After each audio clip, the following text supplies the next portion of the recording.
processo de transformação das ovogônias em ovócitos maduros inicia-se antes do nascimento e é completado depois da puberdade, continuando-se até a menopausa com a cessação permanente da menstruação.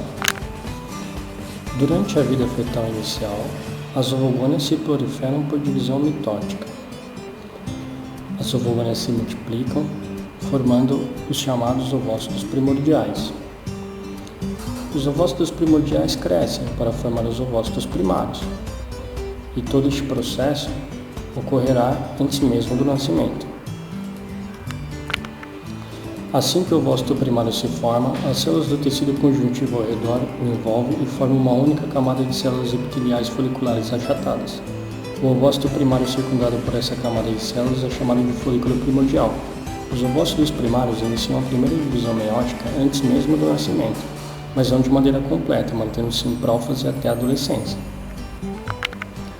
Quando se chega à puberdade, geralmente apenas um folículo amadurece a cada mês, ocorrendo a ovulação quando menos se espera. Com a maturação do folículo, o ovócito primário aumenta de tamanho, ganha a zona prelúcida e passa a desenvolver um antro, até ter ele bem desenvolvido. Pouco antes da ovulação, ele completa a primeira divisão meiótica, dando origem a um ovócito secundário com 23 cromossomos. Surge também o primeiro corpo polar, uma célula pequena, não funcional, que logo degenera, e também vai apresentar 23 cromossomos. Quando o corpo chega à adolescência, uma série de mudanças fisiológicas são desencadeadas. Ocorrendo a ovulação, o núcleo do ovócito secundário, agora pertencente a um folículo completamente maduro, inicia a segunda divisão meiótica. Essa divisão meiótica também não é completada, sendo interrompida na metáfase. O ovócito agora está pronto para a fermentação e depende apenas de um espermatozoide para completar a segunda divisão meiótica. Neste caso, o segundo corpo polar também degenera, e assim que é extrudido, a maturação do ovócito é finalmente finalizada. A partir de agora, tudo dependerá da capacidade do pequeno nadador.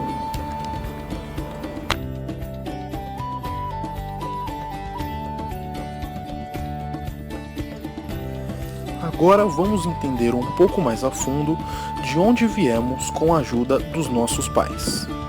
Acontece em um processo chamado espermatogênese, que é a sequência de eventos onde ocorre a maturação dos espermatozoides, começando desde a formação até o desenvolvimento dos gametas masculinos. O processo envolve os cromossomos e o citoplasma dos gametas, preparando as células sexuais para uma possível fecundação.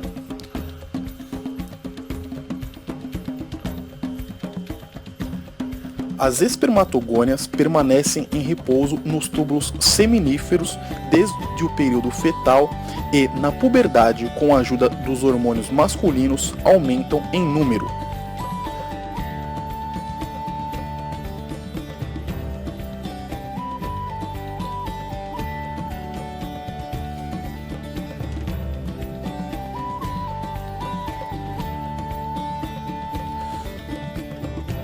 Os espermatozoides, depois de produzidos, são transportados passivamente dos túbulos seminíferos para o epidídimo, onde ficam armazenados e se tornam maduros, seguindo para o canal deferente até a região da próstata, onde ficam armazenados e aguardando a ejaculação. Na ejaculação, os espermatozoides se juntam ao líquido produzido pelas vesículas seminais e da próstata e saem do corpo pelo canal uretral. Vamos adentrar ao túbulo seminífero agora e entender um pouco melhor como acontece todo esse processo.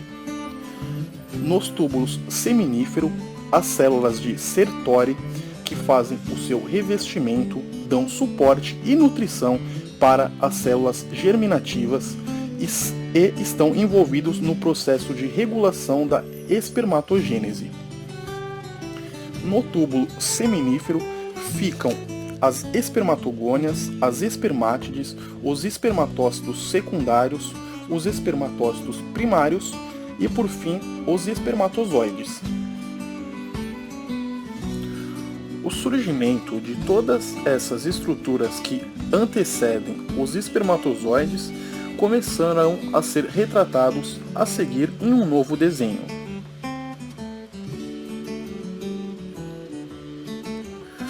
O processo se inicia ainda com as células germinativas 2N.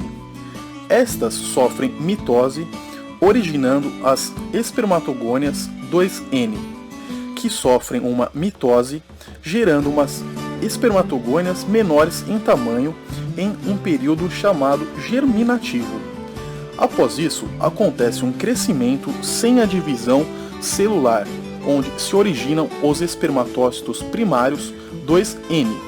Estes sofrem a meiose 1 em um período de crescimento, originando desta forma os espermatócitos secundários, dessa vez N, onde sofrem a meiose 2 no período de maturação, originando dessa forma as espermátides, que através de um período de diferenciação originarão os novos espermatozoides que estarão aguardando ansiosamente pela mamãe.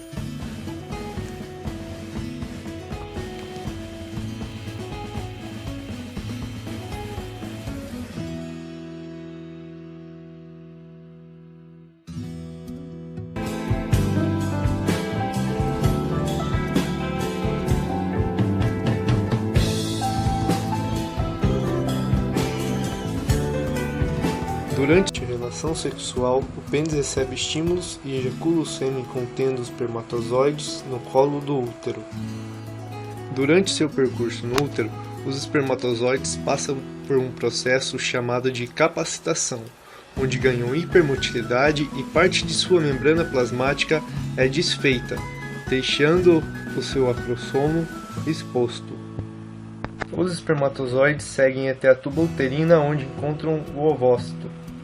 Ao encontrar o ovócito, as enzimas do acrossomo do espermatozoide começam a desfazer a zona pelúcida, possibilitando sua entrada. Passa a zona pelúcida, ocorre a reação zonal, que a fecha, e ao se encontrarem suas membranas, dá-se início à reação acrossomal, onde ambas se fundem, o núcleo do espermatozoide é absorvido e o segundo corpo polar do ócito é expulso. O espermatozoide é desfeita e os pronúcleos masculinos e femininos se expandem.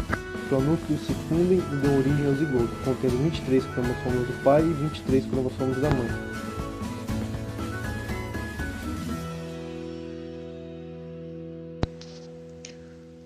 Com o endométrio já preparado para receber a implantação, o zigoto, com cerca de 30 horas após a fecundação, começa a realizar sucessivas divisões mitóticas durante seu percurso pela tuba uterina. Às células individuais formadas dessas divisões dá-se o nome de blastômeros.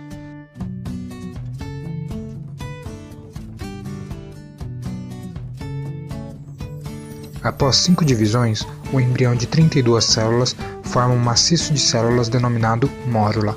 Durante a clivagem, o zigoto ainda se situa dentro da zona pelúcida. A partir deste momento, logo após a mórula ter alcançado o útero, inicia-se a diferenciação celular, fazendo com que o zigoto passe a ser chamado de blastocisto. Durante a diferenciação do blastocisto em trofoblasto e embrioblasto, ocorre o acúmulo de fluido da cavidade uterina que atravessa a zona pelúcida, formando também a cavidade blastocística. O trofoblasto é caracterizado como uma delgada camada celular externa, que futuramente formará a parte embrionária da placenta, e o embrioblasto, caracterizado por um grupo de blastômeros localizado centralmente que dará origem ao embrião. Após o blastocisto permanecer suspenso no fluido da cavidade uterina por cerca de 2 dias, a zona pelúcida se rompe e desaparece, permitindo que o blastocisto aumente rapidamente de tamanho. Cerca de 6 dias após a fecundação, ele se adere ao epitélio endometrial, onde o trofoblasto começa a se proliferar e se diferencia em 2 camadas: citotrofoblasto, uma camada interna de células, e sincício-trofoblasto, camada externa constituindo uma massa protoplasmática multinucleada formada pela fusão de células. Na medida que esse processo prossegue, Ocorrem no embrioblasto mudanças que produzem, no final da primeira semana, um disco bilaminar composto de epiblasto e hipoblasto. Pela migração das células do hipoblasto é formada a membrana exocelômica, que futuramente formará o saco vitelino primitivo. O disco embrionário bilaminar situa-se agora entre a camada do tecido conjuntivo livremente arranjada, o mesoderma extraembrionário, que circunda o âmnio e o saco vitelino. Enquanto ocorrem mudanças no trofoblasto e no endométrio, o mesoderma extraembrionário cresce e surgem no seu interior espaços celômicos extraembrionários isolados, que se fundem rapidamente formando uma grande cavidade isolada que se chamará celom extraembrionário, que envolve o âmnio e o saco vitelino, exceto onde eles estão aderidos ao córion pelo pedículo do embrião. O saco vitelino diminui de tamanho e se forma um pequeno saco vitelino secundário.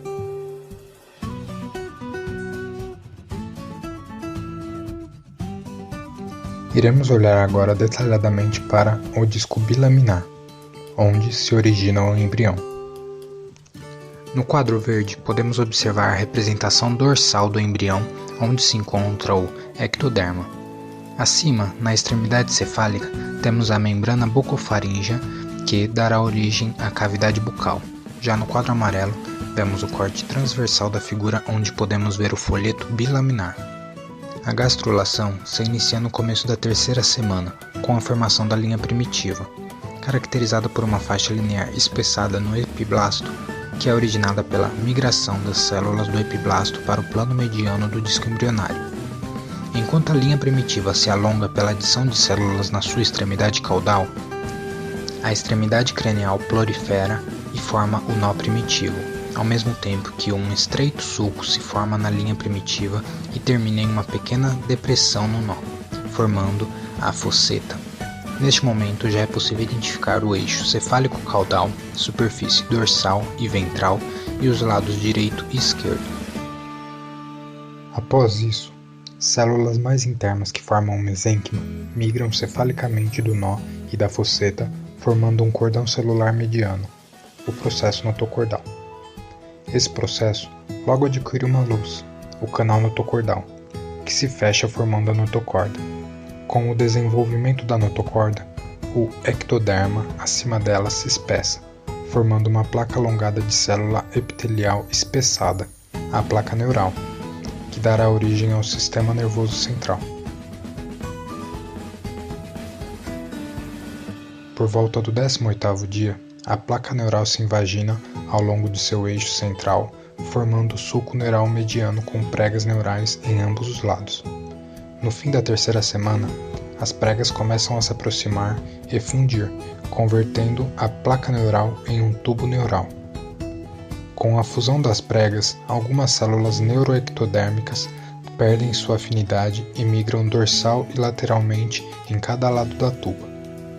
Com a formação da notocorda, a tuba neural e o mesoderma intraembrionário em cada lado prolifera-se para formar uma coluna grossa e longitudinal de mesoderma paraxial, que no fim da terceira semana começará a se dividir em pares de corpos cuboides, os chamados somitos, muito usados para especular a idade do embrião.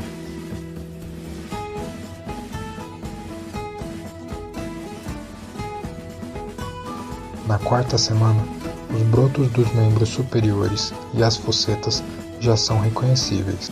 A cauda delgada é uma característica marcante desta fase. Na quinta semana, o crescimento da cabeça excede o crescimento de outras regiões e surgem brotos dos membros. Na sexta semana, o feto apresenta movimento reflexivo ao toque, cotovelo, olho evidente, parte da orelha e raios digitais dos membros superiores. Na oitava semana, os dedos dos pés estão separados e surgem os primeiros movimentos voluntários. A cauda desaparece e surge o plexo vascular do couro cabeludo. Com isso, se encerra a embriogênese.